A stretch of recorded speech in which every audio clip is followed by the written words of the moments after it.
হয়তো অংশগ্রহণ করতে কি পারি নাই, কিন্তু বাকি যাদের এনআইডি ছিল, যারা পোস্টাল ব্যালটের মাধ্যমে আমরা এই গণজোয়ারে অংশগ্রহণ করেছি, আমরা নিজেদেরকে কি আনন্দবোধ করছি, যেহেতু বাংলাদেশে এখানে বসে বাংলাদেশে আমরা কি আমাদের ভোট করতে পেরেছি, তাই না?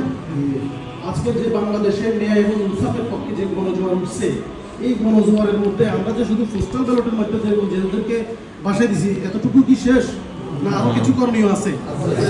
আমাদের খুব সন্নিকটে 12 তারিখ আমাদের যে বাংলাদেশে ন্যায় ইনসাফের পক্ষে যে ভোট হচ্ছে, এই ভোটে আমরা ন্যায় ইনসাফের পক্ষে প্রত্যেকের পরিবার, প্রত্যেকের প্রতিবেশী আত্মীয় স্বজনকে রুটিন মাফিক আমরা তালিকা করে প্রত্যেককে ফোন দিয়ে আমরা কি করব, সত্যের পক্ষে আমরা ভোট দিতে কি উৎসাহিত করব, এবং প্রত্যেককে যেন সবাই নিজ নিজ দেখতে যাইতে পারে, সকালে কি খোঁজখবর নেব। এই কষ্টটুকু করা যাবে না? আমরা এই কষ্টগুলো করতে পারি, তবে আমাদের এই যে ইসলামের যে শিক্ষা, যে আমানতদারিতা, ভোটারটা কি আমানত, আমাদের এই ভোটের মধ্য দিয়ে একজন ন্যায়পরায়ণ ব্যক্তি কি চেয়ারে বসবেন এবং রাষ্ট্র পরিচালনা করবেন।